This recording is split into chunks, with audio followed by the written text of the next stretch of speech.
And I don't know anyone who is immune from trauma. Even if you had the most perfect childhood, you were born. For most of us, the most traumatic event that ever happened is birth. We forget. For most of us, going through the birth canal, we thought we were going to die. So before we even enter this world, we've already felt what it feels like to die. And then that memory is held within the body. We call it tissue issues. So the memory of all trauma is held in the body. The Peak Performance Live podcast is sponsored by and filmed on location at the Pencil Club. The Pencil Club is a premium members club with prestige spaces to connect and inspire people. The club appeals to passionate and driven individuals with discerning tastes. With a gourmet restaurant, bar, fitness facilities, and luxuriously appointed meeting spaces, the club offers a complete environment for those with exquisite preferences. The Pencil Club is the highest point in Durban, offering panoramic views of the coastline and lush green rolling hills of Durban. Apply to become a member via the link in the video description. I think we're extremely fortunate to have you here today, Kim Mazabow, the founder of Gurucat Hot Yoga. And yeah, I think we've known each other for about 10 years now. Almost. Right? 9, yeah. Yeah, 9? Yeah. So, you were the first to bring hot yoga to Umhlanga, if I recall. I think so. There was someone in Belito before. Yeah? But I think to Umhlanga maybe, yeah, I think so. Yeah. Who is Kim? I try to be as little of Kim as possible. I'm trying to drop the ego as much as possible. But we live in a world where we're constantly bombarded by ideas of who we should be, you know. And I think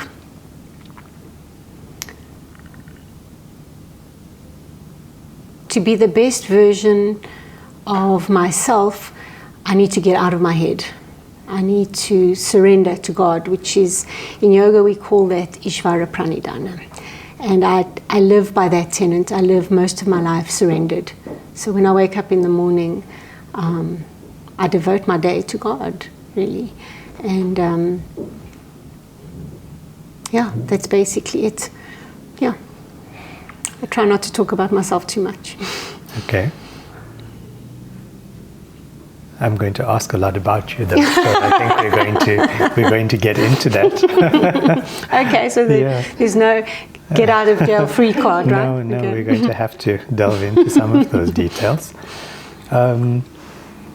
What was your life like before yoga? Chaos. Yeah? Chaos, yeah. You know, often you'll hear people say, yoga saved my life. And yoga literally saved my life. I had quite a traumatic childhood, and that led eventually to adult alcoholism. So I drank most of my adult life. And at the age of 43, I got sober. And my life wouldn't look anything like it looks today. It wouldn't look anything like it looks today if I hadn't stopped drinking. So I think that was the pivotal point in my life. And after 1 year of sobriety, I found a yoga studio in Johannesburg. It was a hot yoga studio. And it was Bikram yoga. It was a 90-minute Bikram class. I nearly died. But I thought, I finally found my home. Even though I'd nearly died and it was so hard, I just thought, yes, this is what I've been looking for. You know, and it was so challenging. It was the most difficult thing I've ever done in my life. Yeah. And yet I just felt so at home. Yeah. What drew you to that class? God knows. Yeah. Curiosity? No, I don't know. I think, actually, I do remember. Yeah. I used to train at the gym, and one of the girls that were training in the morning said to me, come to yoga with me. And I said, oh no, not that stretching stuff. You know, that's what most people think. And she said, no. This is something completely different. Please come with me and we'll give it a bash. And I was sold after that. Yeah. What did you feel? Like, in the first class? Like, what did you notice that was different? Nothing had ever challenged me like that class. Nothing physically had ever, even though I was relatively fit and strong from years of training, nothing challenged me emotionally, mentally, physically, on all levels. Just overcoming the urge to want to rush out of the room because it was so intense. And just overcoming that and finding the breath and finding the stillness between the intensity of the postures. And I think we all need to do hard things. We live in a society today where being a sloth is sort of celebrated, right? People who shouldn't be on the front cover of fitness magazines are on the front covers of fitness magazines, and everything is so politically correct that you have to censor yourself. You're not allowed to say to someone, what you're doing is unhealthy. It's not beautiful. It's being lazy is almost celebrated. And the people that are standing up and perpetuating the opposite of that, people that are standing up and saying, get out of bed, go train, eat properly, be a man, look after your family. That seems to be politically incorrect, you know. So for me, it allowed me to become the best version of myself, which is disciplined, which gets up in the morning, which shows up. And I think yoga really brought that out in me. It brought out, get up, go to class, start your day the right way. You know, start as you mean to end. You know, and don't give up, persevere. And all of those aspects of hot yoga really stand you in good stead in life, you know. So, yeah.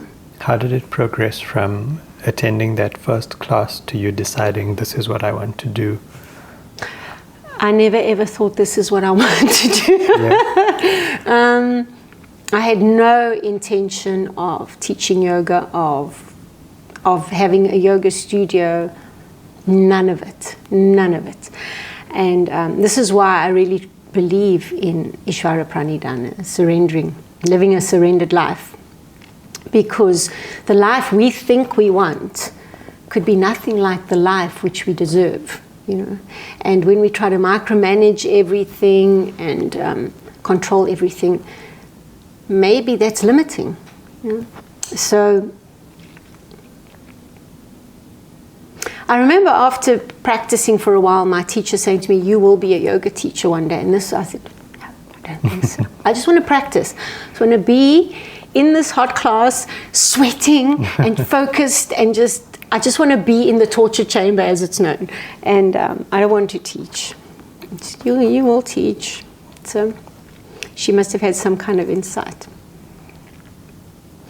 And then we decided to move to Durban. Yeah, my son was going to go to school here, and we came here in December 2013. The 9th of December 2013 is when we drove into Umhlanga. And now that's going to be 10 years that we've been here. Yeah. It's unbelievable.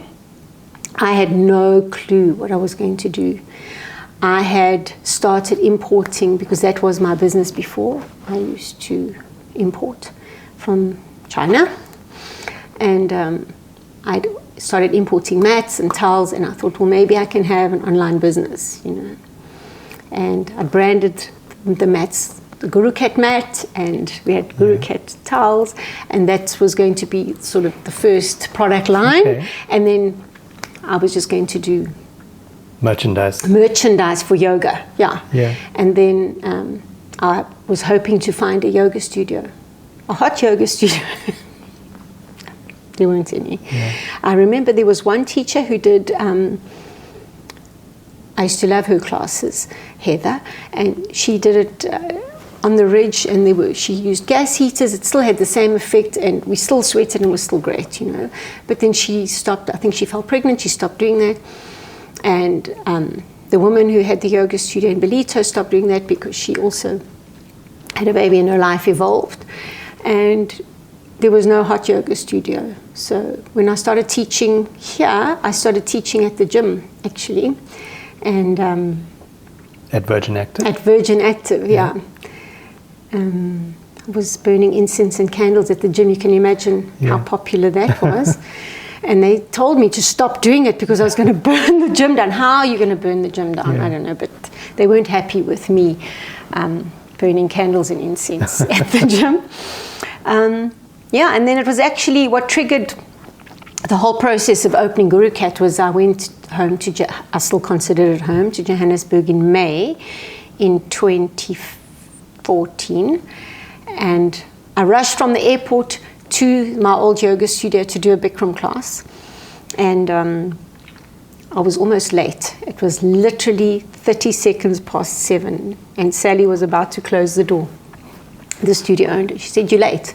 I said, "I've just landed from Durban. Give me a break." She said, "No, you know the rules. We close the door." Anyway, she let me in. It was a very busy class.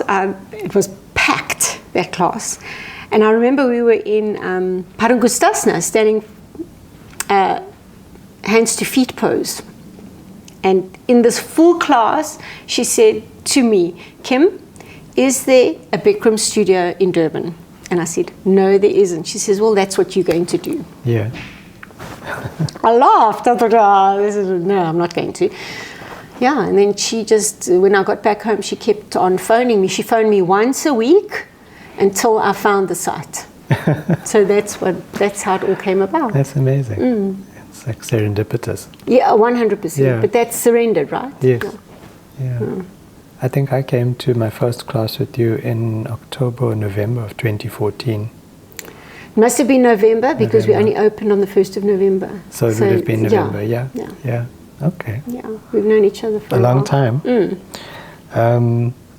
There are some things that you say in class that I want to get into because they become iconic, they stick in your head. And one of them is, the question is irrelevant, the answer is yoga. Where did you come up with that? It's not mine.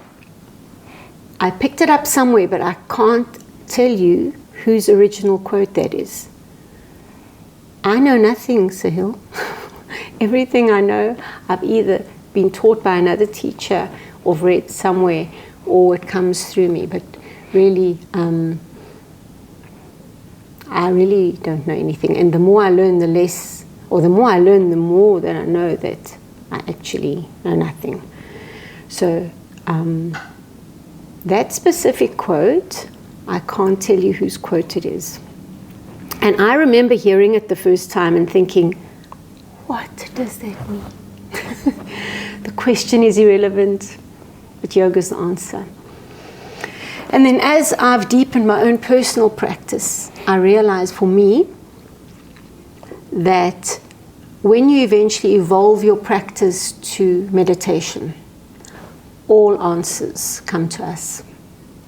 When we still the mind, when we still the body, and we're able to move beyond the body, beyond the mind, and into that infinite space of nothing, all answers lie there. There's also scientific evidence to show that when we meditate, our telomeres grow. You know what a telomere is? It's the end of your DNA strand. Correct. So that little shoelace tip at the end.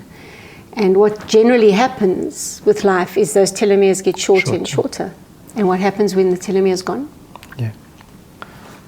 And there's scientific evidence to show in advanced meditators that that telomere grows. So meditation literally extends life. So would you think of yoga practice as a meditation?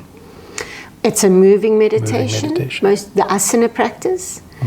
And most people think yoga is physical movement of bodies in postures. So that's just one of the 8 limbs of Patanjali's yoga.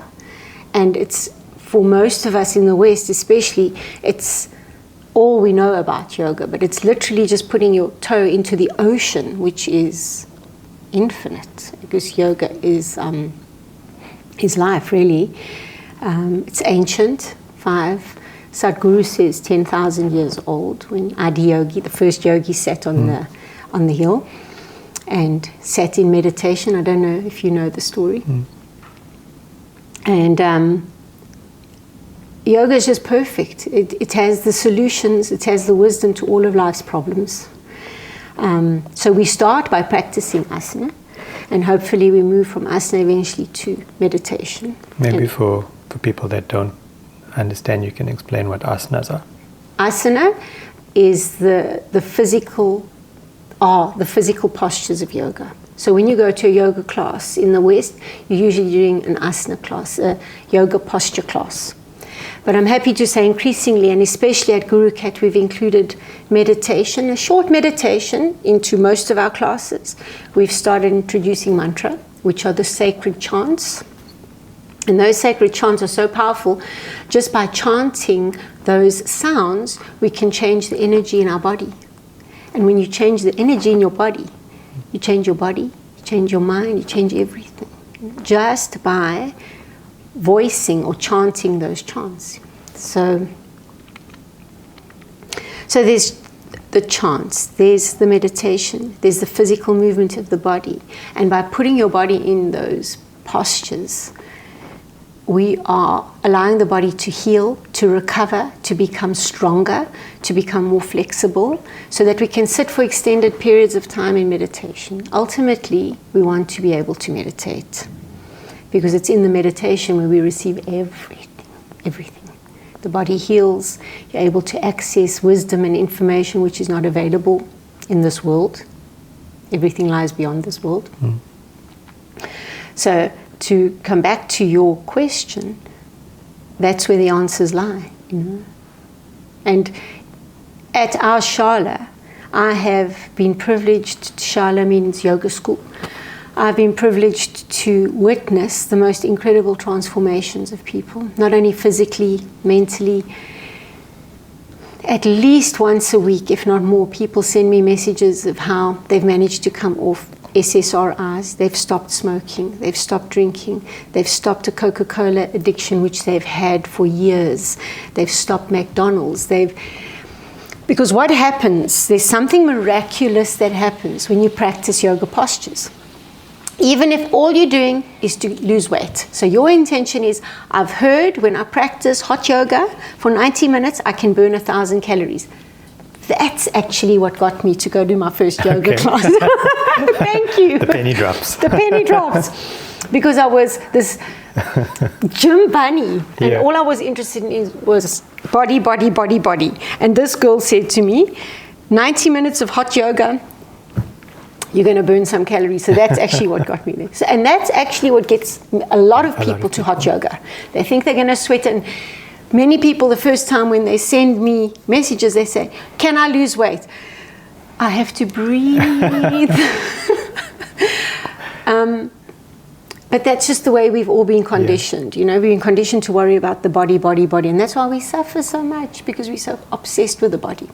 So even if you're coming for the first time because you want to lose weight, that's fine. But if you develop a consistent yoga practice and you start to come regularly, that insanity burns off, literally. And yes, you want to have a strong, flexible, fit, healthy body so that you can be free. Not so that you can Instagram yourself in a bikini constantly, but so that you can be free from pain, free from discomfort, and you can be free to live a joyful life, not obstructed by a body which is suffering or overweight or uncomfortable. Because when that is the condition of the body, that's all you can think about, is how can I relieve myself from this discomfort? And when your body's healthy and strong and flexible, you're free. You can walk down the stairs, walk up the stairs, choose to take the stairs instead of the lift, because it's a celebration of life, you know.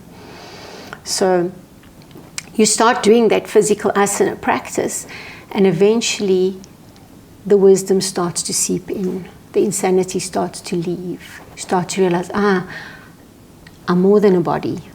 I'm more than that chattering mind which never ever turns off. I'm more than the voice in my head.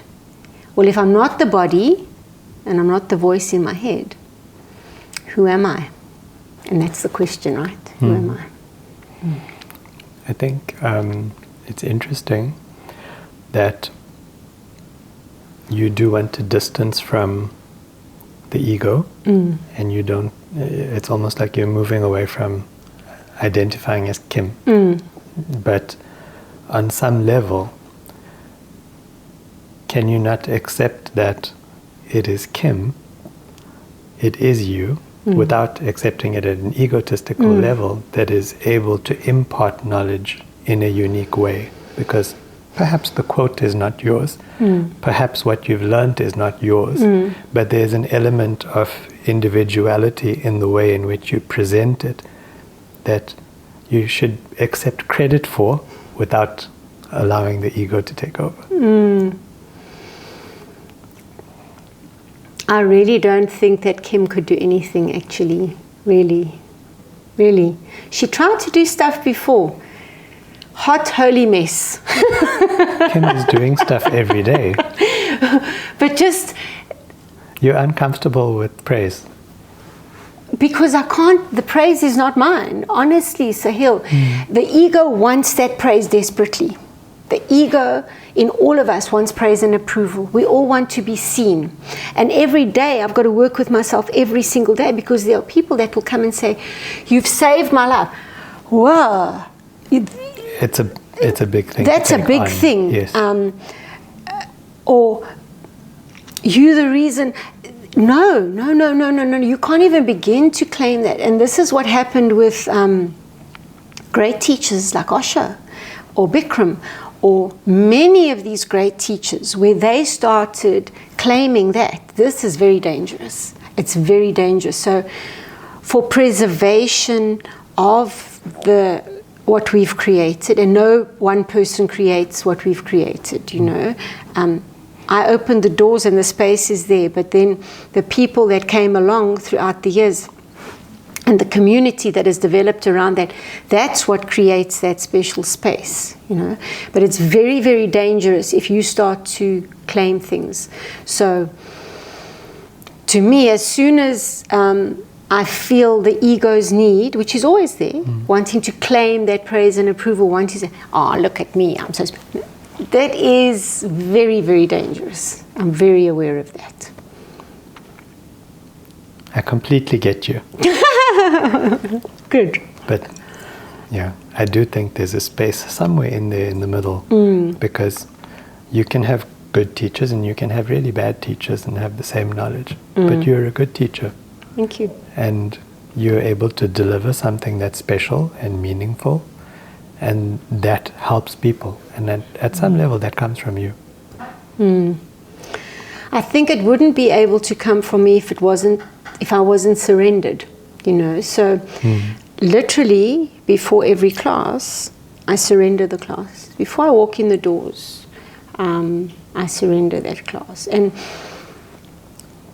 often we'll come out of the class and someone will say, "What did you say about that?" I really can't remember what I said, you know. And then someone said the other day, "Maybe you should record your classes." And I'm thinking, maybe that's a good idea, and then we can take, because I can't remember what I said, and then sometimes, I think I'm going to sit down and write on a certain topic, because I have that Gurucat mindfulness page, and then I write articles for that page, and then I think, maybe I should write about what I spoke about in class. I don't know what I spoke about. So I really, Sahil, and I mean this from my heart, I cannot claim anything. Really, I can't. Okay. And I mean that. I really do. Okay. For outsiders that are perhaps interested in yoga for the first time, but they only know what they see on TV and what they've heard, what is yoga for a newcomer?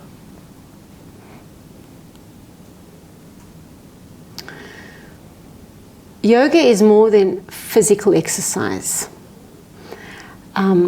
Yoga means to yoke together, to remember that we are one. One with what? One with source, one with one another. And we suffer so much because we believe that we are separate from source, from the divine, from God, whatever you want to believe the source of all life is. Yoga is not a religion, but it is a spiritual practice. So we start with the physical practice by moving the body so that we can transcend the body ultimately to experience true yoga. Ultimate state of yoga is oneness with the divine. That's samadhi, it's the eighth limb of yoga. It's transcending the body, transcending meditation, and being in union with the divine. Yogananda once said that that could take 1 million lifetimes. So there's no rush. But at least if you start practicing yoga postures, you're at least starting on that journey. Yoga is a very empowering practice. Yoga teaches us that everything that we need, we already have. So the way the world is positioned is to condition us that we are unworthy, that we are lacking, that there's something missing, that we need something outside of ourselves, that we should go look for it in the world. Even when we talk about the divine, we look up. There's nothing in the sky. So even when we want to praise or are grateful, we look up. It's not up there, it's in our own hearts. It's said that the promise is, I'm closer to you than your own heartbeat. So what we are seeking is seeking us. That's what Rumi said, right? Mm. And it's closer than our own heartbeat. It's literally in our own hearts. And we spend our whole life traveling to temples, traveling to pyramids, traveling all the way around the planet, looking in the places where we're not going to find it. Yes, we might experience some kind of mystical event in that place because it's sacred. But the most sacred temple is in your own heart. And people of all religions can practice yoga.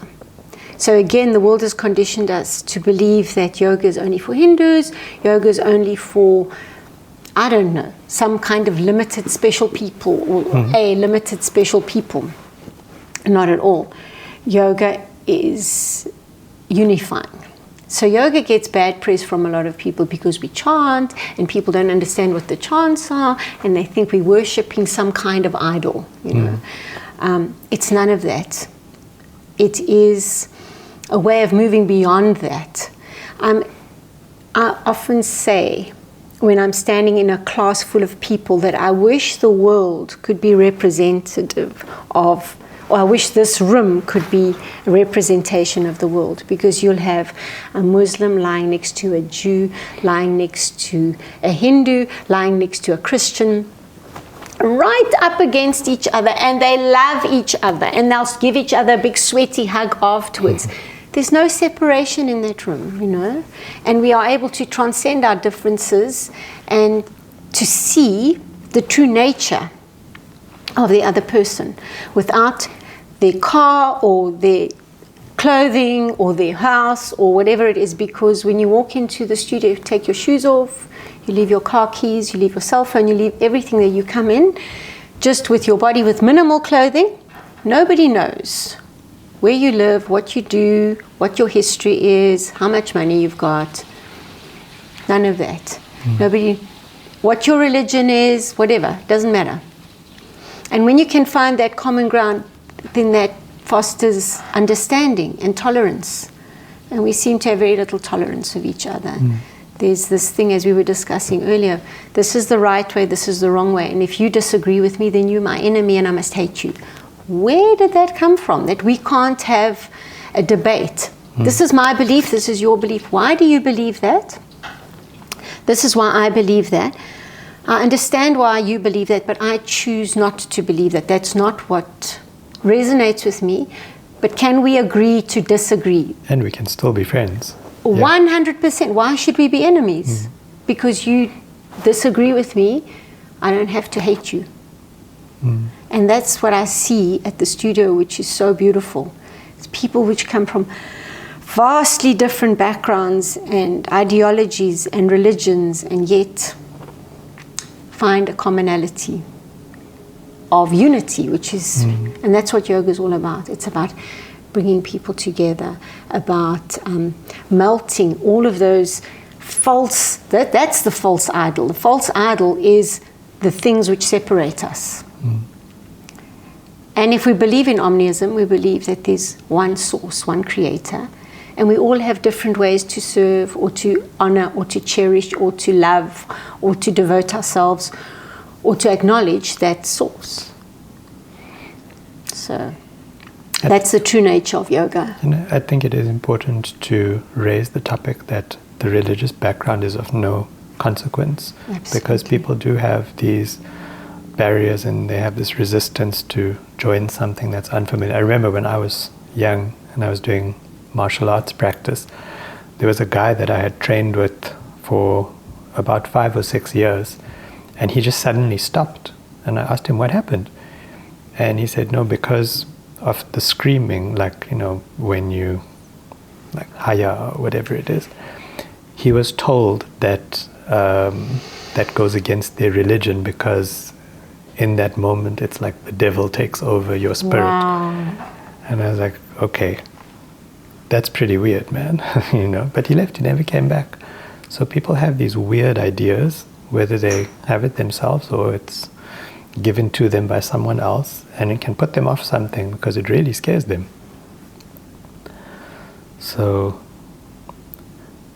for people to understand that the background is irrelevant, you just come and you practice, and it's unifying. I think you have this element of individual development because you develop at your own pace, you challenge yourself, but you also have community and support. The key word in what you said is fear. And that's the way the world works, right? We are controlled through fear. So I always think that if anything is teaching fear, question it. Because fear is the ultimate lack of truth, you know. I think that why yoga gets bad press is because when you practice yoga for long enough, you lose fear. You're not intimidated by anyone, you're not intimidated by anything, and you rely on your inner strength, you rely on that, what lives in your heart rather than what lives outside of yourself. And people are indoctrinated to believe that if something doesn't fall in line with their strict belief system, that it is to be feared, opposed, and rejected. And that is the opposite of yoga. Yoga means union. It means whatever your faith is, whatever your belief system is, perfect. You're still welcome, you know. And even deeply religious, devout Christians or devout Muslims or whatever the religion is, they still find a space for themselves in yoga. And what people have shared with me is that it's helped them to deepen their own unique practice of whatever religion they've chosen, because it teaches stillness, it teaches discipline, and that really assists any spiritual path. Because if you pray, if you meditate in your religion, you'll find it easier to find stillness and to go into prayer, to go into your meditation, whatever your rituals are, your practices are, you'll be more disciplined. Also, people find that their religions deepen when they practice yoga as well. They are more devout in their religions.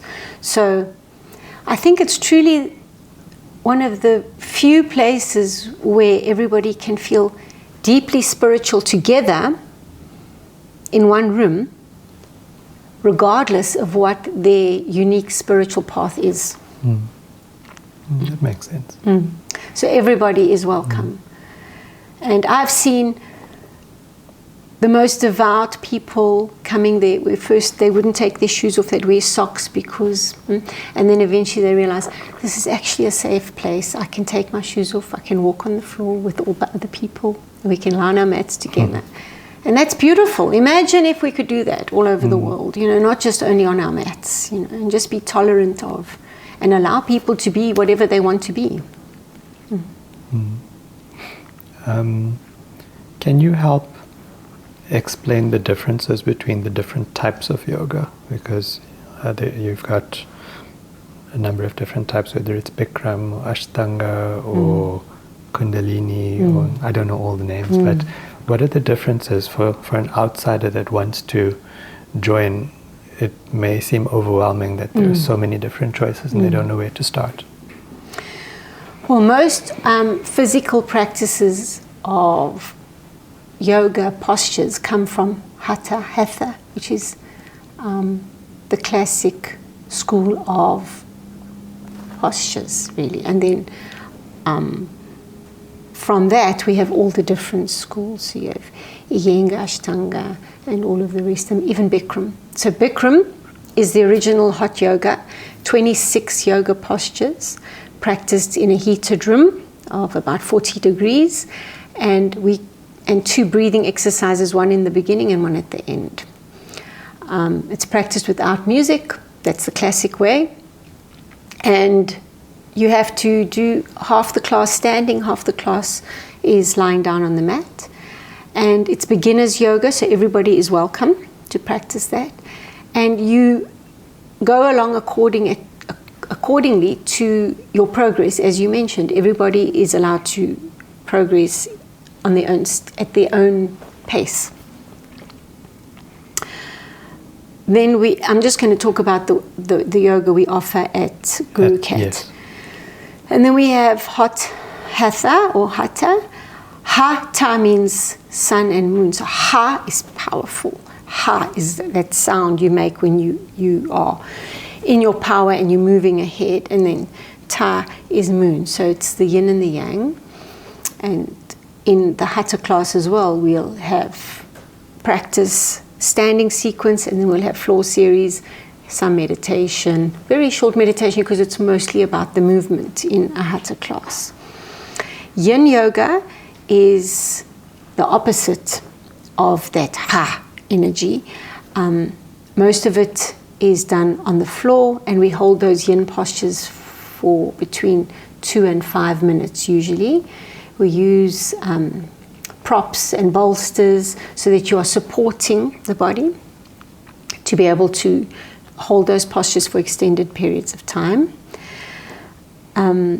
With yin yoga, we're moving into the fascia, so we're more concerned with what's happening inside the body and healing the body, compression into the joints, working with those props to support the fascia in releasing. So the fascia is the connective tissue, but beyond the connective tissue, it moves into every cell in the body. It's literally this crystalline gel-like substance which encapsulates every single fiber. And we can't even imagine how complicated the body is. And the purpose of the fascia is to allow the muscles to move smoothly over one another, for the joints to move smoothly, for the whole body to be able to function normally. And when we have traumatic events which happen in our lives, and I don't know anyone who is immune from trauma, even if you had the most perfect childhood, you were born. For most of us, the most traumatic event that ever happened is birth. We forget. For most of us, going through the birth canal, we thought we were going to die. So before we even enter this world, we've already felt what it feels like to die. And then that memory is held within the body. We call it tissue issues. So the memory of all trauma is held in the body. So we think a thought, we have an event in our lives, and the end result of an event is an emotion. And that emotion is stored in the body. You just have to think about a traumatic event and you feel it in your body. So there's definitely, science has proven, a mind-body connect. And unless we release that tension from the body, that it's stored in the body, and ultimately it will create a dis-ease, an absence of ease in the body. But when we practice yin, we're able to allow the body to feel so safe, so supported, that it starts to release, the fascia starts to release. So we don't have to go and relive the trauma. We feel the sensations and we just allow the body to let go. So that is what is so powerful about yin. And yin is becoming more and more popular because people feel what it feels like to let go. And for many of us, probably the most difficult thing to teach ourselves to do is to let go, just to allow life to move through us and not hold and cling to the past. So that's the therapeutic part of yin, very, very powerful practice. And it's good to do both. So it's good to move the body in that sun energy, masculine energy, and then yin is a very feminine energy, accepting. So yin is the yoga of acceptance. It teaches us to accept and to let go. And it's good to do both. So just because it's feminine, it doesn't mean female. We all have male and a masculine and feminine energy, and it's good to have them balanced in the body. So practicing those two forms of yoga keeps us balanced. It's very, very good for us. If we talk about letting go with yin yoga, it's almost counterintuitive, because I suppose you're controlling your body, but in a way teaching yourself to release control. Yes? Have you done a yin yoga class before? I don't know. I don't think you have. I don't know. Come and do one. Yeah, I actually can't remember. So there's no controlling in yin. It's the complete antithesis of a hatha class. So the yang part of a yin class is getting into the posture. So we'll guide you into the posture. You'll use specific props, and you place the props so that you can relax completely. You're not holding onto anything. So you don't, okay. There's no holding onto anything. You're literally on the floor with props around you. Your body's in a specific shape, and then you let go. Okay, all right. You're not holding onto anything. Okay. The opposite. Okay, all right. And what is a flow? Because it's very common term in yoga. So a flow would be when we incorporate sun salutations. So Surya Namaskar, salute to the sun. It's a classic series of 12 yoga postures which we do, which traditionally is done in the morning to wake up to Surya Namaskar, means salute the sun, paying homage to the source of all life on this planet, which is the sun. So when we take those 12 postures, which move in a flow, literally, so it's inhale, exhale, step back, step forward, and you're literally flowing through each posture. It moves gently, one posture into the next, into the next.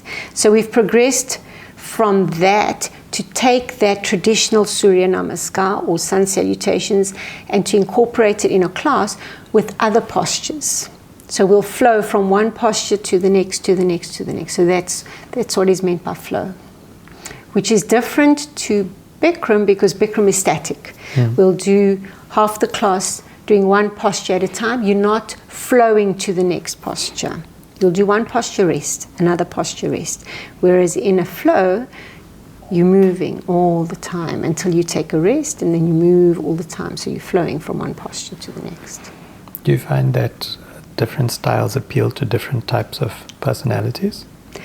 Definitely. Some people are drawn to that very energetic, strong yoga, but those are the people that need to come to yin. So whatever you're drawn to, you should do that, but you should do the exact opposite of that too. Okay. So there are definitely, we call them Bikram bunnies, the ones that I must actually mention something about Bikram. The traditional hot yoga was Bikram yoga, founded by Bikram Chaudhry. There's a controversy around Bikram. There's even a documentary on him on Netflix, and many studios refuse to even mention his name. My theory on that is, why throw the baby out with the bathwater? Like him or not like him, and I've got a whole story about liking someone and disliking them anyway, that story about let the one without sin throw the first stone. But it is highly controversial, and he has done certain things which are unacceptable. But he did bring this form of yoga to the West, and if it wasn't for that Bikram style, many millions of people would never ever have entered a yoga studio, because we had classical yoga before, and it was people on the fringe, very awakened, very aware people, very small segment of the population, especially in the West, practiced yoga. And when Bikram brought yoga to America, yoga exploded. So, and I don't think I would have gone to an Iyengar class, for example, or a Yin class, or Yin's actually quite recent, it's beyond that. But I wouldn't have gone to Ashtanga or Iyengar or one of those classical yogas. It was just too intimidating for me. And Bikram was more acceptable and accessible for me. So we call it Guru Hot, that form of yoga. Most studios call it Hot 26. So whenever you see 26, it'll incorporate those 26 postures.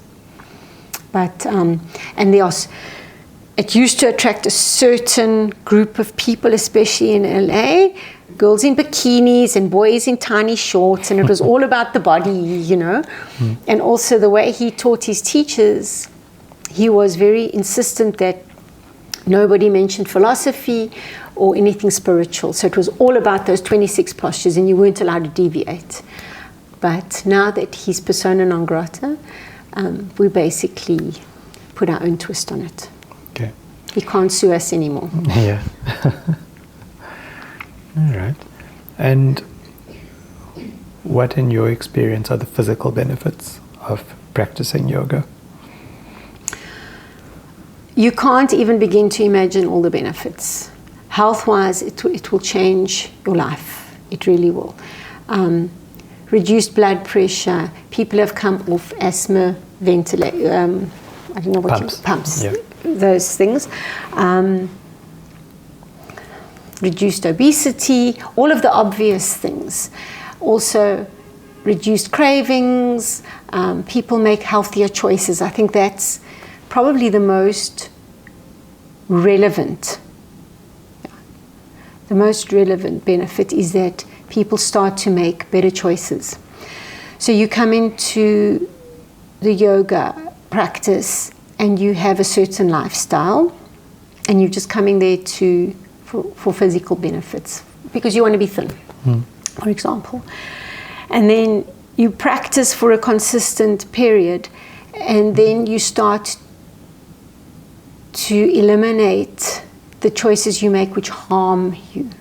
And we don't even realize the choices we make which harm us. We think it's normal. This is part of the modern lifestyle, is to go through a drive-through, drink 2 liters of Coca-Cola a day, smoke, vape, all of these things. It's just part of life. And then you start to feel what it feels like to be healthier than you've ever been before. And then you start realizing, well, maybe porn is not helping me. Maybe alcohol is not helping me. If I have too much wine at dinner, I really suffer when I have my yoga practice in the morning. So maybe I'll just have 1 glass instead of 3. I can't breathe properly. I didn't realize that I can't breathe properly. Maybe smoking is not such a good. Maybe smoking's killing me. Even though I've read it on the pack millions of times, I'm feeling it in my body now that it's harming me. So people start to make better choices, and that affects everything, you know. Also, we don't know how to breathe.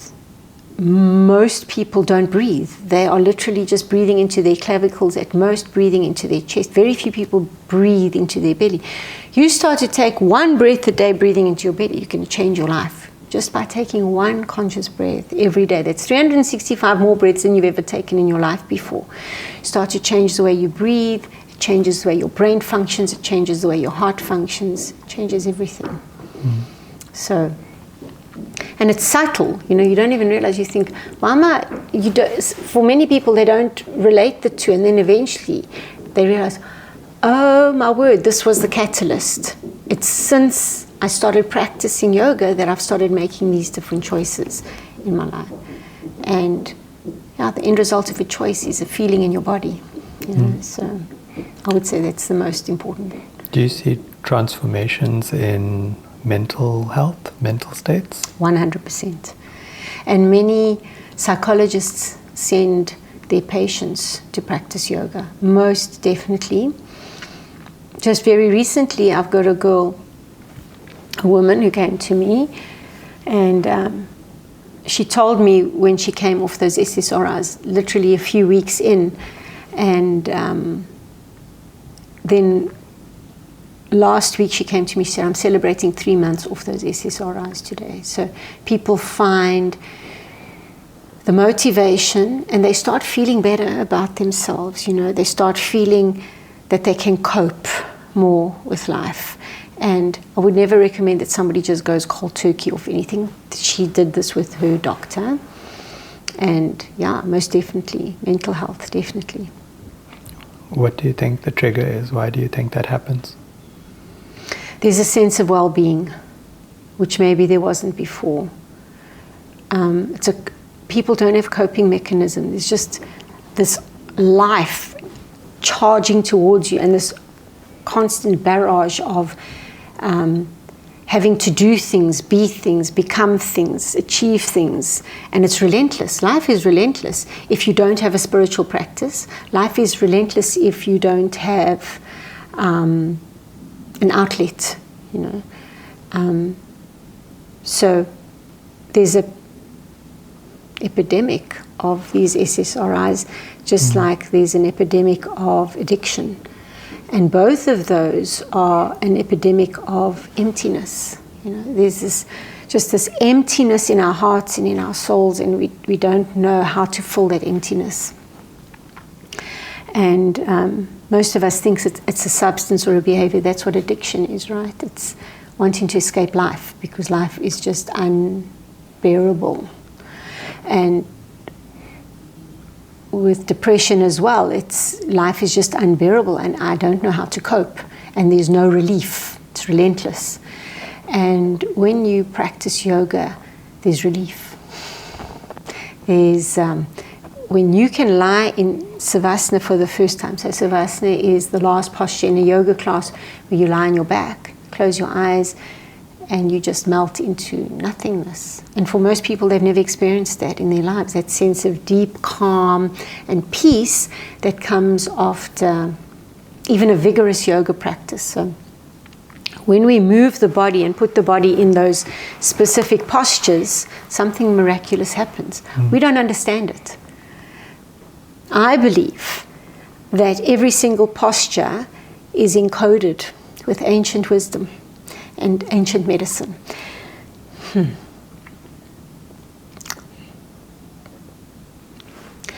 And when you put your body in that posture, you receive it. You don't even have to understand what it is or how it is. You receive that wisdom, you receive the medicine. And it works on such a subtle level because we also believe all we are is this body. I'm this body, I'm this mind, and that is so far from the truth. We have a subtle body, we have multiple bodies, multiple layers of bodies. And so the yoga works on those subtle layers as well. So we don't understand why it is that we just feel better. It's said that you're one class away from a better mood. And I don't know anybody that hasn't experienced that, who's actually done a great yoga class, come out, even if it's not even a great yoga class, just putting your body into those shapes just makes you feel better. And for the first time, they think, this is actually what I should feel like.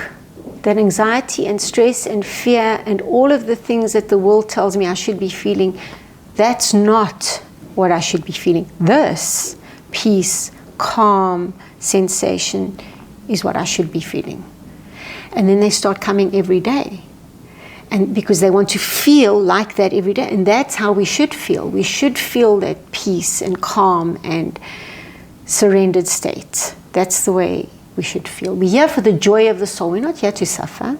And all of us, because of life experiences, believe that life is suffering. Yeah. That's what a lot of us are taught as well. Correct. That life is suffering. Yeah. So recently I revisited M. Scott Peck's book, A Road Less Traveled. And the first line in the book says, life is difficult. But if you continue to read down, it eventually says, once you accept that life is difficult, you can transcend that. And you just realize that it's life, and there are difficulties, there are challenges. For many people, they will be faced with huge trauma, unspeakable trauma. But somehow, we are given the mechanism to cope and to deal with even the unspeakable, because it's part of the journey of this life. We came here to experience all of it. The happiness, the sadness, the grief, the joy, the ecstasy, the agony, all of it. And in a flash, it'll be over. As Michael Singer says, to put everything in perspective, you are a tiny speck on a speck of dust hurtling through space. You can control nothing. And once we accept that, you can relax. You can relax and just realize this will pass and this will pass. But the truth is that everything that's really important can never dissolve. So yoga also teaches that we are infinite, immortal, and that that there's only one. So even though we might be separated from someone in this lifetime, we can never be separated from them on a soul level, because there's just oneness. There's no separation. I think with the concept of life being difficult or suffering, it's really the perspective on how you look at it, because in everything there's the lesson, right? And something that someone said, I don't remember whom, and they said, if you focus on the suffering, you will suffer more. But if you focus on the lesson, you will grow. It's beautiful. Yeah. Don't remember who said it, but yeah, it's applicable.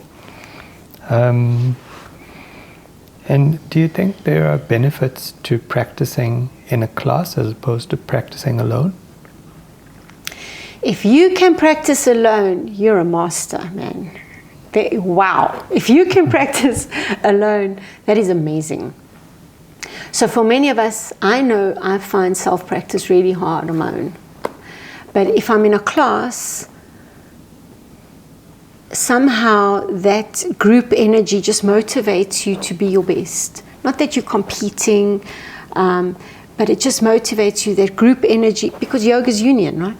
So when we are together in a class, we're just motivated to do our best. So I find that people are more motivated when they practice in class, and they will practice more consistently. But I know people who can practice on their own at home every single day, and wow, that's incredible. Yeah. Okay. And can you tell us a bit about the different breathwork that you practice? Okay, so one of the 8 limbs of yoga is pranayama, which is an ocean in itself. There are so many different practices of pranayama. So pranayama is control of the breath. And the breath is the most powerful tool we have to heal the body. I hope these sounds are not being recorded. You're fasting. Yeah. It's the fasting sounds. They're very, very loud. So there are different styles of pranayama. There's breath retention.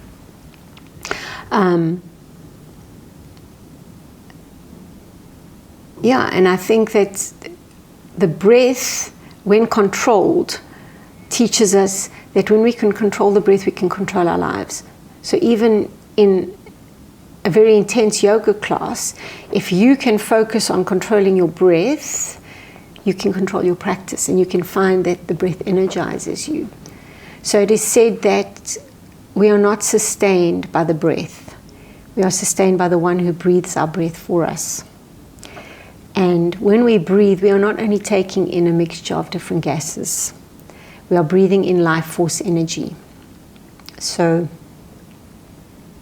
every time you inhale, you're breathing in life force energy. This is why when we leave the body, we leave on the breath. We return to the source of the breath. Also, it is believed that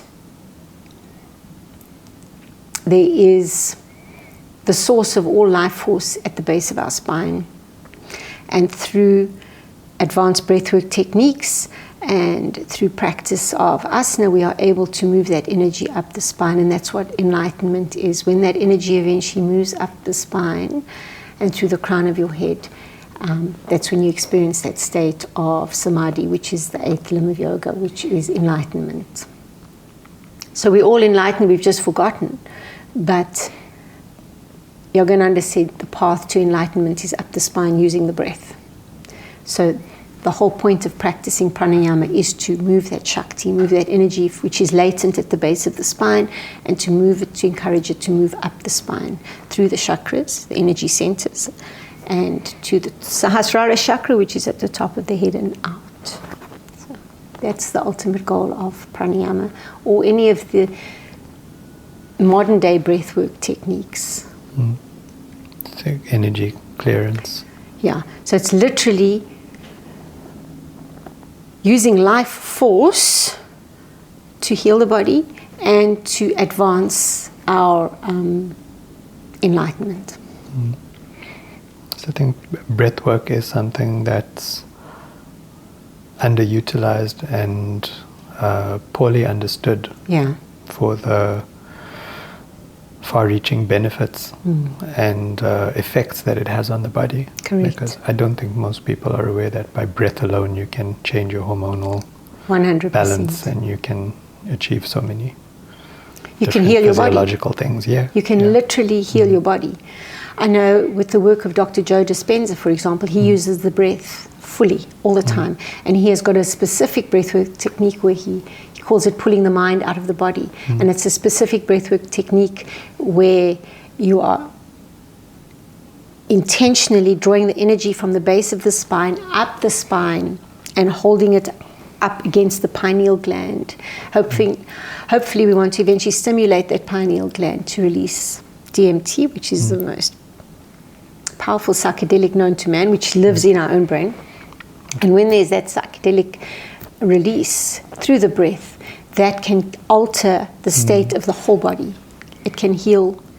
I have seen people literally stand out of wheelchairs in front of me at one of his retreats. And that's just using the breath. And then also the breath combined with meditation, both of those. I was just going to ask you about meditation. Techniques, yes. Yeah, because you've spoken about that before. So why meditate? How do you meditate? How does someone get started? When I first started meditating, I could not sit still for 5 minutes. And most people say to me, I can't meditate because my mind is too active. I can't meditate because my body is sore. So the point of practicing asana or physical postures is to strengthen the body, to bring mobility back to the body so that the body doesn't disturb us in meditation, so that you can sit for extended periods of time in meditation. So the Yoga Sutras, which are the ancient texts of yoga, only mention yoga asana once, and all it mentions about yoga is sthira sukha asana, which means still and steady in the posture. That's all they mention about the posture. And in the West, all we talk about is the posture. And the posture we believe they're referring to is the lotus pose, or sitting in a yogic seat. Now, for most of us in the West, that's almost impossible. So it's fine to sit on a chair with a straight spine. So the most important thing when you practice your meditation is to sit with a straight spine, because the energy needs to move up the spine. And if anybody wants to start yoga, please know that you are not alone with that mind racing, So the yoga practice commences when we watch and observe the thought pattern. That's all you're doing. So you sit in an upright position, eyes closed, and you just observe your mind, just observing the thoughts. And by observing the thoughts, you are already not the one thinking the thoughts. You are the awareness observing the thoughts. And for the first time, you realize, I'm not the one thinking the thoughts. I'm the one watching the one thinking the thoughts. And then there's that little bit of distance. So that's already a state of meditation. And with meditation, it's just perseverance. It's just making that time for yourself every single day without making any excuses, because you love yourself enough, because you deserve health, happiness, joy, liberation, to make that space for yourself. And to sit quietly. Just close your eyes, just watch your mind, watch your thoughts, watch your breath. Do you meditate every day? Every day. In the morning, the evening? Very early. Yeah. Very early, because mostly I've got to be at the studio very early. And I like to set at least an hour for myself to meditate. And it's not negotiable. You know, I can't imagine my life without meditation. I've healed so many ailments in my body. I'm a different person to the person I was before meditation. Yeah. It just works. It really does. And I would recommend, and it's easier to meditate in the modern world because we have guided meditations. So if you find it difficult to sit still, download an app. There's so many apps now on meditation. Of the hundreds of thousands of voices out there, you're going to find a voice that you can identify with. And start with 5 minutes. I did. I started with 5 minutes. And then eventually you start to feel the benefits. You start to feel calm and peaceful. And then you will naturally, without anybody forcing you to, want to sit for longer periods of time. Because it just rebalances, recalibrates everything, just brings you back to center. And sometimes it's hard.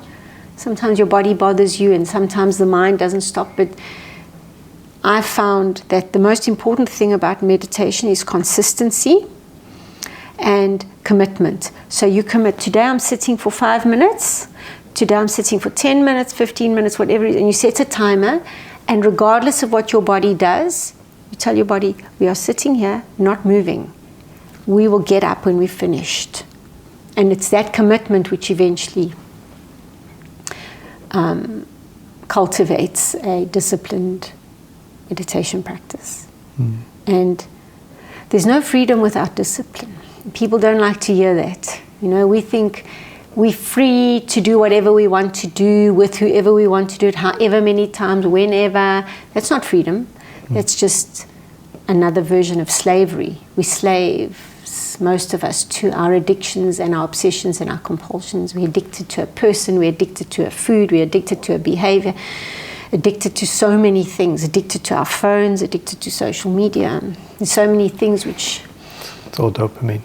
All exactly what we were talking about, right? That dopamine fix, Addicted to likes. You need to be addicted to discipline.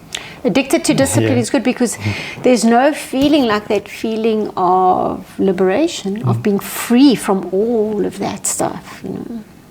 And it's all in your own best interests. If you're addicted to discipline because you're usually committed to something that is developing some kind of growth. Correct. If you can sit here without desire, is that not liberation? To be without desire, to be satisfied. Surely there's no price on that. To be able to sit quietly without needing, wanting, nothing can buy that. That's got to be earned. That's freedom, isn't it? That's got to be earned. And you earn that through discipline. There's no freedom without discipline. Otherwise you sit here for 2 minutes and then you need something. Yeah. Not even 2 seconds. Yeah. And what are some of the transformations that you've seen in the Shala with some of your students and even yourself? Do you want me to give you examples? Yeah, just... So one of the most profound examples is of a 69-year-old man who came to the Shala when he was 63. He's a surfer, and he needed a double knee replacement. He came into the studio and he said to me, my surgeon says I need a double knee replacement. What can you do for me? I'm a surfer. I don't want to have surgery. I want to be able to surf. Obviously, I said to him, I can't do anything for you, but you can practice your yoga. You can change the way you think, and you can heal your knees. And if you know the Bikram series, at one point in the Bikram series, we sit with our hips on our heels. It's called Supta Vidrasana, reclining hero. You open up your feet, you sit your hips flat down, and you go back. It's all about the knees. And when he started there, he sat on 7 cushions. He could barely bend his knees. And now, 6 years later, at 69, he lies all the way back. His knees are healed, he'll tell you. He'll tell you that yoga healed his knees. The Bikram series specifically. That's the physical aspect. There are people that have stopped doing destructive things like smoking, drinking, porn addictions, all the addictions. I was the sponsor of a young man who was addicted to porn. I mean, how brave to come to tell me that he's addicted to porn. Shame. Yeah. And just to have that courage, I thought, yeah, you're 23 and you've got the courage to tell me that you're addicted to porn. People won't even talk about it, you know. And just as a sideline, I think that not from a virtuous, religious, good or bad aspect, I think porn is the biggest threat to humanity, because what it's doing to young men is it's isolating them, and they don't have to leave the house anymore, they don't have to seek a partner anymore, they are locked up in a room on their own, they don't need anything, they've got everything, and it's a real threat to humanity, you know. They're not interested in engaging socially, they're not interested in having a relationship, they're not interested in having a family, and we need that on this planet for men to be men, to stand up and to have a role. And porn is emasculating men, you know? And it's also diminishing women. So it's a no-win situation, and it's just free and it's available and it's in your hand. In the palm of your hand, excuse the pun, literally. Yeah, so this young guy was very courageous to come and tell me, and now he has his own podcast and he's helping other young guys, you know. So it's just, that's him, you know. It's got, this is just the space for those healings, but nobody can heal you. Nobody can heal me. I can only heal myself, and you can only heal yourself. So there's just that space where you feel safe enough to come to day in and day out, where you can heal yourself. As I mentioned, people coming off depression medication, many people coming off depression medication, and finding a renewed purpose, being able to feel again. You know, someone said to me, I didn't realize that I was numbing myself for so many years. You know, I just felt numb. Yeah, diet's changing. We've had people coming to the studio experiencing unspeakable grief where they've lost. There's 2 women at the moment who've very recently lost their daughters, and just through consistent practice, coming to breathwork, because we have breathwork on a Tuesday night, practicing the yoga day in and day out, and just finding a purpose to get up in the morning, you know. For some people, grief is paralyzing and you don't want to open the curtains, you don't want to get out of bed, and just to have a reason to get out of bed, just a reason to come and practice, and to be surrounded by this community which is so loving and so kind and so supportive, and then somebody asks you to go for coffee with them, and then you feel a renewed sense of purpose in life, you know. And I've watched this unfold in front of me, and it's just such a privilege to be able to see people from where before they said, I have no purpose, I don't want to get out of bed, I don't want to live, I don't want to live, I don't want to be alive, to smiling, to the shade of the skin on the body changing from grey to just life coming back, because you're breathing, you're bringing prana back into your body, you're finding a purpose again. There's so many stories. So physically, mentally, spiritually, and people empowering themselves, losing this crippling belief of not being good enough in some people, where they don't feel good enough. It's a big problem. It's a big problem. They don't feel good enough. People will come in there and they'll say to me, I don't have a yoga body. We're so diminished. The world just is sort of geared to diminish us, to make us feel so unworthy that unless I look a certain way or I have a certain thing, then I'm not worthy. And I think it's a great gift of yoga. If we practice, eventually we start to feel a sense of accomplishment. In the beginning, you can't touch your feet, then you can grab underneath your feet. In the beginning, you can't straighten your legs, then you can straighten your legs, and that's empowering. I can change my body. I can do things which I couldn't do before. Maybe I can do anything. I must say that's one of the things about Bikram that I really like, because there's such a range in where you can go depending on where you are in your postures. And I know from where I am in certain postures, the end goal is so far away from where I am at the moment that I feel, okay, this can happen in time, and just take time and do it. And then there's somewhere I feel like I'm not even in the beginning, and there's so far to go. But it's a different range for everything, and it's something that you can just take your time with and be a little bit better than you were yesterday or last week. And it's your own individual progression, and I quite like that.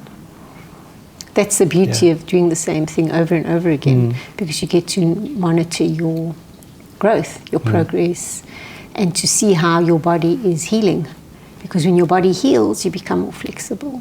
Patabi Joyce famously said, body not stiff, mind stiff. So the body doesn't change until the mind changes. We think, if only I can just stretch the body. No, it's the other way around. It's got to start. It's got to start up here first. Flexibility in the mind, flexibility in the body. There's I'm going to call them Kim-isms, the things that you say in class that I just love, and I love to talk about them. Love always wins. Doesn't it? I think so. It does. Yeah. When we can rein back our ego, and when we can see things from a different perspective, and maybe just listen to someone else, even if you don't like what they're saying. So recently I've started listening to people that I don't like on YouTube, who have a completely different perspective to me. And even if they're speaking with hatred and vitriol, to realize that someone's anger is grief is a loving perception. When you can see somebody raging in anger and hatred, to realize that you cannot hate or be angry unless there's deep grief in your heart or fear, then that automatically allows for compassion. You must be so hurt, so fearful, and in such a state of grief to be able to hate so vehemently, to be able to lash out. And that brings compassion. And compassion is a state of love.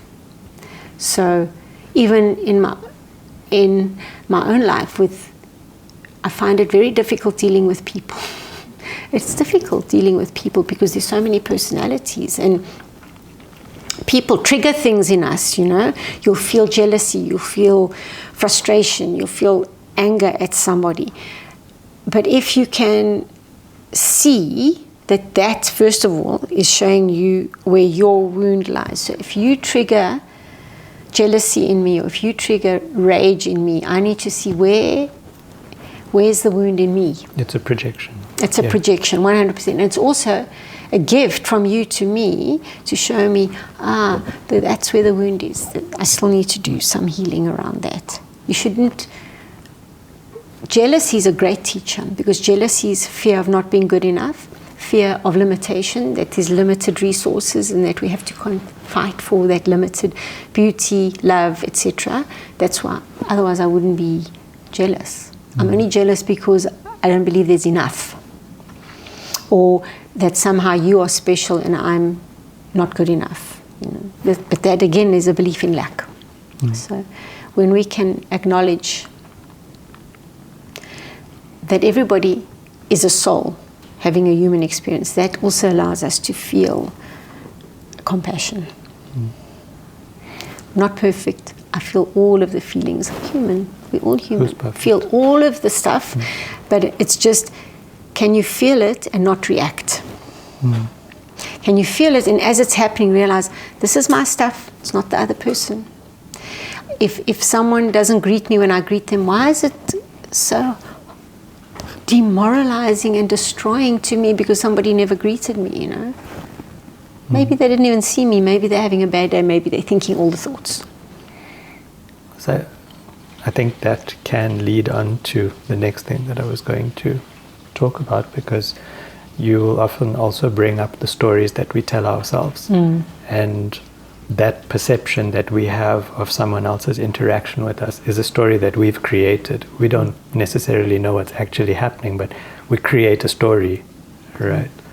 So what are the other common stories that people tell themselves that makes you bring it up to raise that awareness? Well, aren't the stories limitless? Yep. The stories are limitless. Some are common. I think the common story for most of us is a deep sense of unworthiness.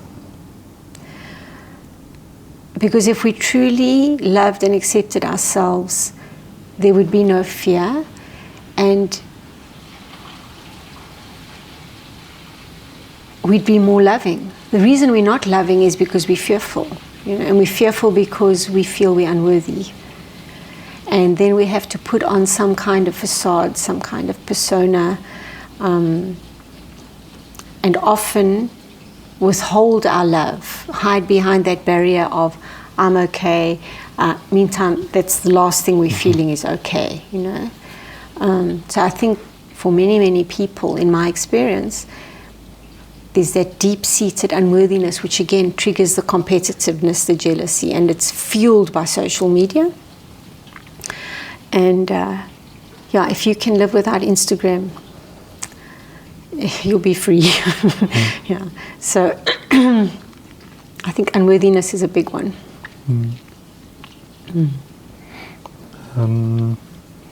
There are some things that you say towards the end of practice. I know the one is speak your truth even if your voice shakes. I couldn't remember the others. It's okay. Yeah. I think speak the truth. I think we're also being indoctrinated to believe that speak your truth. There's no your truth. There's the truth, or there's no my truth. There's the truth and my interpretation of the truth. And that's distorted in so many ways with all the crazy things going on in the world. Well, this is my truth, Really? Is it the truth? And how do we know if something's the truth? Because we'll feel it in our hearts, There is the truth. There is the ocean, there is the sky. This is the earth beneath us. This is the truth. There's the weather, there's the sunshine. There's certain things that are the truth. And then there are all the interpretations of that truth. And I think increasingly in the world there seems to be a certain kind of dialogue which we all have to align with, and if you don't align with that dialogue, then there's something wrong with you. And we should just guard against that as well, that we feel intimidated or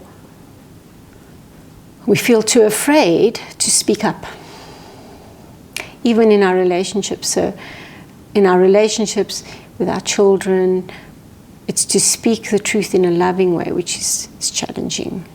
because speaking the truth in an angry way is not going to win us any favors or any friends. So it's to be able to speak that truth even when your voice is shaking. And I think in the last few years there have been concerted efforts put into place to shame people into not speaking the truth, to shame people into towing the line, into only accepting a certain version of events. You know? So to question everything is key. And then if you're sitting with information, Greg Braden has this great practice which he teaches. And he says, place your hand on your heart, close your eyes, and sit with whatever the information is and ask your heart, is this true? And he says your heart will always tell you the truth, whether it's true or not. It might take some practice to do that, but you'll know in your heart if something is true. And I think even if we take the last few years into account, many people just knew in their hearts what was true for them. And some people didn't know what was true, and then some people accepted somebody else's version of the truth. And I think there's no wasted events if we learn from them. If we are guided by everything, every single thing is a lesson. And the courage to speak the truth is a big one. Yeah. Courage is a big one.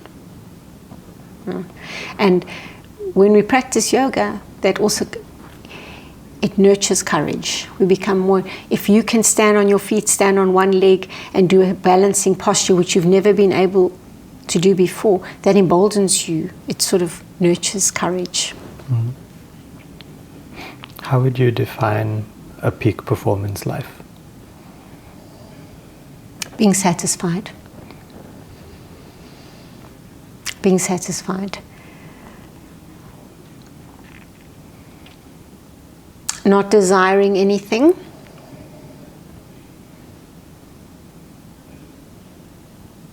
And being established in the truth. Being established, knowing your true nature, who you truly are. Which is way beyond the body, way beyond the mind.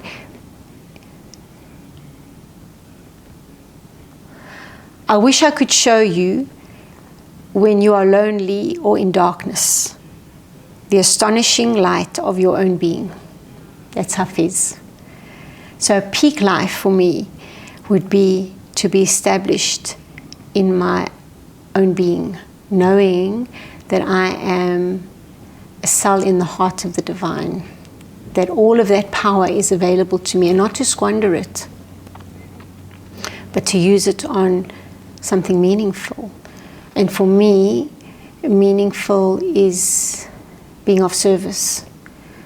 When we pursue the ego's desires, we find relief, we find pleasure, we find a sense of achievement briefly, very briefly. There's only so many cars you can have, only so many women you can have, or men, whatever. Only so many houses you can have, so many jets you can have. And then what?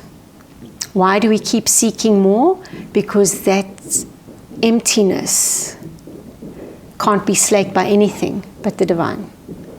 And once we are established in our true nature, then we don't need or desire any of those things. And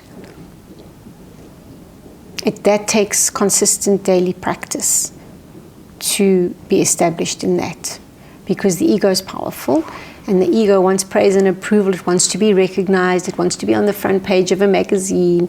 It wants to be.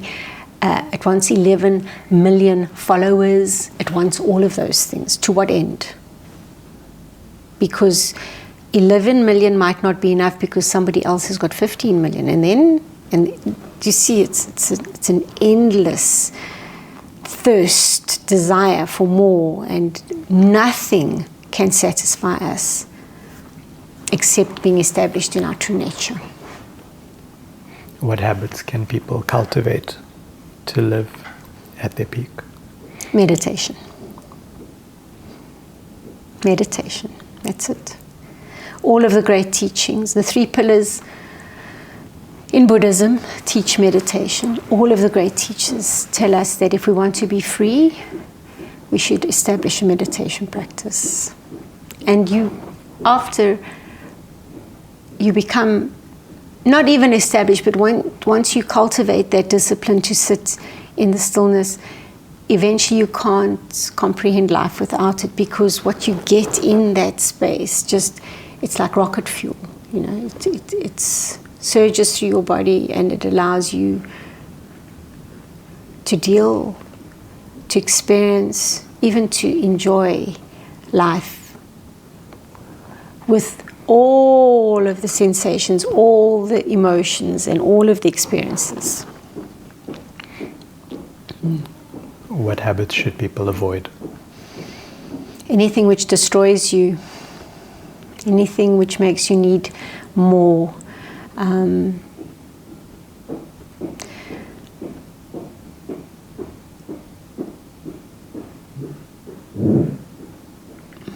So in Alcoholics Anonymous and in all of these spiritual practices, we're encouraged to, in yoga, it's svadhyaya, practicing self-reflection, self-study, where you are able to look at yourself and say, these are my character flaws. And that takes courage as well, but it's also an act of liberation to be able to sit down and say, I'm egotistical, I am needy, I am jealous. These are the character flaws. I am is a very powerful affirmation, so we should be very careful when we use I am. But to say, these are the character flaws. And once we acknowledge those character flaws, we are no longer the one with the character flaw. We are the one observing the one. And that one observing has the power to transcend those character flaws. And just by really acknowledging that we have them, we're able to transcend them. And it takes work. Don't just give up smoking. Don't just give up anything.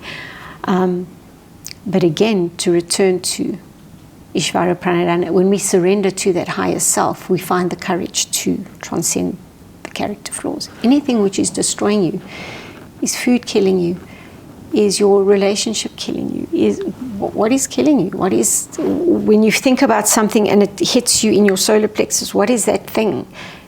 And you just by saying, what is hurting me, you will know. It'll come into your mind. The first thing that comes into your mind when you ask yourself the question, what is hurting me? That's the thing. And it's different for everyone. One last pearl of wisdom from Kim.